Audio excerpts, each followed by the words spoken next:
India first 5-year plan covered the period from dash, which mainly focused in the development of primary sector. Yes. முதல் 5-year பிளானோட focus என்னன்னா agriculture சொல்லுவாங்க. ரெண்டாவது 5-year plan தான் என்ன industry வரும். இப்போ அதோட பீரியட் வந்து கேட்டிருக்காங்க. எந்தெந்த வருஷம் சொல்றாங்க. நான் ஆல்ரெடி சொல்லிட்டேன். 1900 நிலக்கோனியா ஃபர்ஸ்ட் 5-year பிளானோட வருஷம் வந்து 1951 56 வரைக்கும் வரும்.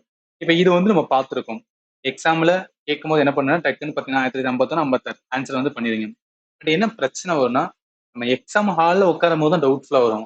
51 படிச்சோமா இல்ல 56 வருமா இல்ல 49 அப்படின்னா கன்ஃபியூஷன் லிட்டில் கன்ஃபியூஷன் வந்தாவே போதும். மொத்தமே என்ன ஆயிரும் அப்படின்னா ஸ்பாயில் ஆயிரும் ரைட்டா. அதனால என்ன பண்ணணும், இந்த மாதிரி ரொம்ப ரொம்ப ஃபேக்சுவலா இருக்கிற வந்து கொஸ்டின்ஸ் இருக்கு இல்ல ஒரு கான்செப்ட் இருக்குன்னா ஷார்ட்கட்ஸ் வந்து நீங்க ரெடி பண்ணணும். ஷார்ட்கட்ஸ் என்பது எப்படி வேணா இருக்கலாம். நம்மளுக்கு என்ன ஆகணும் அப்படின்னா எக்ஸாம் ஹாலில் இது லேட்டா கொஸ்டின் வரும்போது நம்மளால வந்து கன்ஃபியூஷனே வராத மாதிரி வந்து லேர்ன் பண்ணிக்கணும்.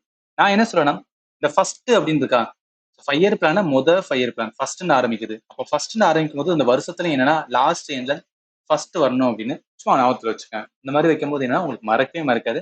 அதனால என்ன இந்த கொஸ்டினுக்கு ஆன்சர் வந்து டி தான் வரும். சரி, இது வந்து நிறைய ஸ்டூடெண்ட் வந்து ஃபீல் பண்ணியிருக்காங்க. நிறைய கன்ஃபியூஷன்ஸ் வருது சார் எக்ஸாம்களை உட்காரும் போது தான் அதெல்லாம் வருது அப்படின்னு சொல்லுவாங்க. அதனால இந்த மாதிரி வந்து சொல்றேன்.